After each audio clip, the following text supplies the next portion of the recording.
Gimana Bu Tia ngajarnya hari ini? Anak-anak Mas, tadi di kelas 8, anak-anaknya bandel-bandel, di kelas 9 juga mereka itu loh. Disuruh maju, nggak mau, gimana? Tadi aku nangis banget. Sama Bu, saya juga ngajar dari Wajo, siswa saya nggak bisa diatur ini.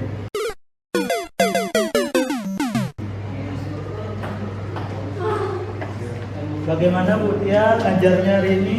Alhamdulillah, tadi di kelas 8 ya, walaupun puasa-puasa, tapi mereka ya, walaupun lemes-lemes tetap aktif gitu ya, walaupun ada yang ngantuk tapi nggak apa-apa ya, namanya juga lagi puasa gitu.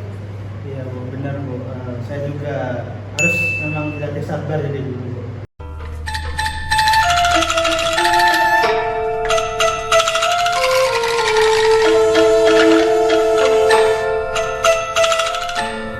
Nah, pengaruh faktor geografis yang mempengaruhi keragaman budaya itu ada tiga. Yang pertama itu ada isolasi, yang kedua itu ada iklim, dan yang ketiga itu ada letak geografis.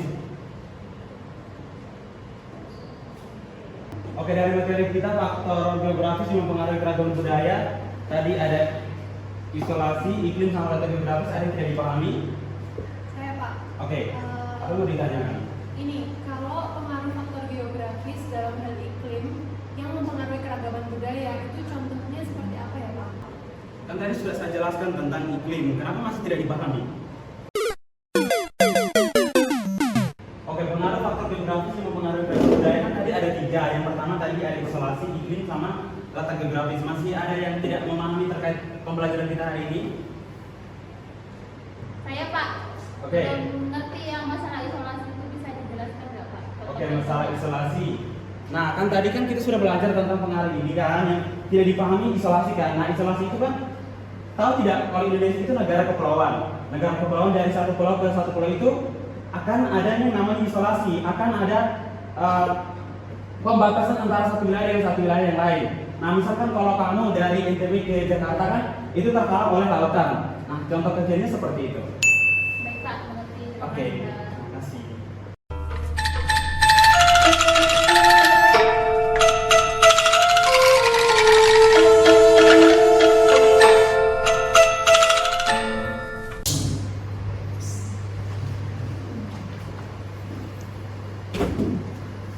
Saya juga suka. Masa sekarang karena pembelajaran itu pakai teknologi, jadi anak-anak itu di kelas itu pas pembelajaran main HP terus. Bukannya pembelajaran pakai teknologi dan siswa ya buat belajar kan bisa membuat aplikasi yang menarik, jadi siswanya juga bisa terbantu dalam kegiatan pembelajarannya. Tapi saya nggak suka, saya lebih suka pembelajaran konvensional yang pakai kertas, siswa aktif mencatat, nggak kayak sekarang.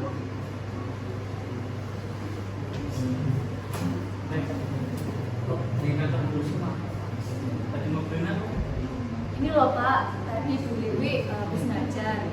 Nah, tapi dia ngeluh karena pembelajarannya pakai HP, terus siswanya itu jadi main HP terus. Oh, gitu. Ya, gimana nih Pak solusinya? Jadi ini ya, pemikirannya apa Bu Giris itu oke. Saya paham yang dimaksud Bu Giris. Jadi gini, sebenarnya kalau pembelajaran pakai teknologi ya, karena zaman sekarang itu sudah maraknya teknologi, jadi pembelajaran menggunakan teknologi itu sebenarnya lebih bagus karena siswa itu lebih kreatif, lebih suka, lebih nyaman dengan pembelajaran pakai teknologi seperti itu. Jadi menurut saya positif kalau pembelajaran itu pakai teknologi. Jadi gitu nih, jadi pembelajarannya tuh lebih menyenangkan gitu loh kalau pakai teknologi. Tapi saya lebih suka yang konvensional sih, jadi anak-anak itu kelihatan rajin gitu, nulis, nyatet. Itu pilihan gue, jadi masalah gue deh gimana.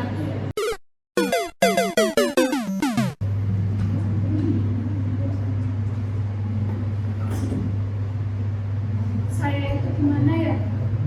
Kalau pembelajaran pakai teknologi itu anak-anak sekarang jadi main HP semua.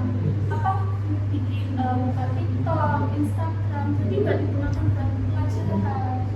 Tapi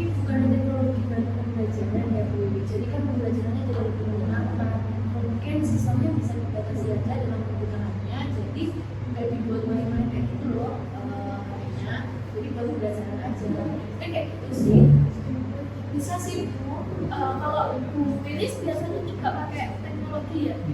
Biasanya saya menggunakan teknologi di beberapa materi sebenarnya biar siswanya itu mudah paham sama materi yang pembelajaran.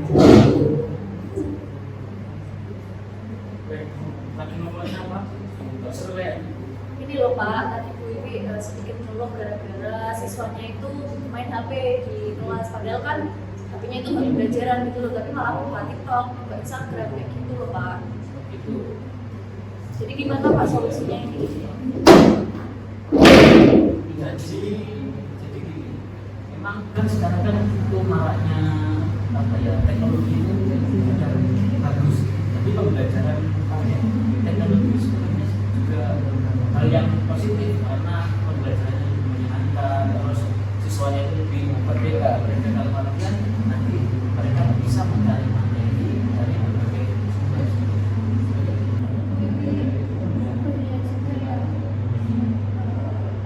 Kalau boleh tahu gimana ya pembelajarannya Bu Wilis? Jadi gini Bu, belajarnya pakai teknologi yang biasa saya gunakan. Jadi nanti bisa mempermudah siswa itu dalam belajar. Mungkin nanti saya bisa sharing sama Bu Wiwi buat pakai teknologi belajar itu gimana sih? Mungkin kayak gitu. Oh iya, jadi bisa kan ya saya tanya-tanya. Boleh kok, boleh. Nanti saya bantu juga buat medianya atau alatnya. Terima kasih Bu Wilis. Sama-sama.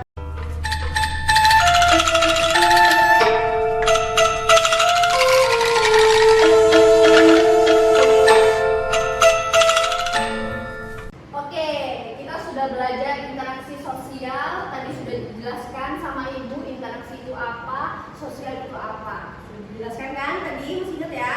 Nah, coba ada yang mau ditanyakan atau tidak? Oke, Arif mau tanya apa Arif? Interaksi itu apa sih Bu? Aduh, sudah dijelaskan mulai tadi sampai namanya mulut Ibu ini berbusa. Mulai tadi kamu nggak dengar, kamu ngapain mulai tadi? Kenapa Ibu dia? Nah, kan ini akibatnya kalau semisal tidak mendengar penjelasan dari Ibu, lain kali yang lain harus mendengarkan. Paham ya? Paham. Oke, coba yang lain ada yang bisa menjelaskan interaksi itu apa? Ibu sudah capek ini. Oke, Didi silakan jelasin. Benerin, Arif.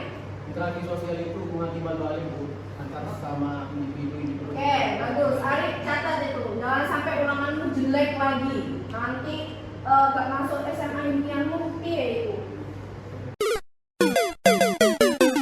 Oke, berhubung materi yang Bapak sampaikan sudah selesai, mungkin semuanya sudah paham ya? Atau mungkin ada yang mau ditanyakan? Pak, Oke, ada yang menanya Pak. saya mau bertanya Pak, interaksi itu apa sih Pak yang bikin saya nggak paham ini Pak? Oke, interaksi itu apa ya? Arif itu kalau datang ke kampus itu kira-kira ngobrol nggak sih sama teman?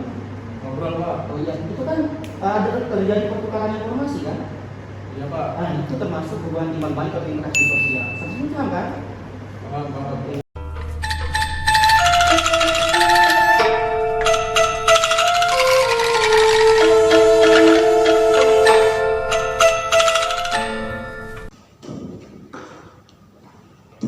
Bu Indri, Ibu saya lihat dari belakang lagi banyak pikiran ya. Iya Bu, aku tuh lagi kesel. Tahu nggak sih Bu, tadi tuh waktu aku berangkat, aku tuh kan nyapa bapak ibu guru. Iya. Ya ampun, mereka itu ngecuekin aku, nggak sama sekali mereka peduli gitu. Aku kan jadi kesel. Itu jadi kita juga tidak bisa memaksakan orang lain itu untuk suka sama kita, itu tidak bisa Bu. Jadinya kalau menurut saya mending kita lebih baik apa ya, kayak berteman sewajarnya gitu dan jangan terlalu bawa ke hati. Dan selain itu menurut saya juga kita kan sama-sama manusia. Nah, di dalam agama kita kan sebagian besar muslim. Nah, dalam agama itu mengajarkan untuk berpikiran positif. Jadi mungkin dianya lagi banyak pikiran atau seperti apa, kayak gitu. Oh begitu ya Bu. Ya. Ya, saya akan berusaha untuk tetap bisa menghargai dan menghormati orang lain agar saya menerima imbal balik yang sama walaupun saya tidak dihargai kembali, tapi seenggaknya saya sudah menjadi contoh yang baik, ya kan Bu, di masyarakat.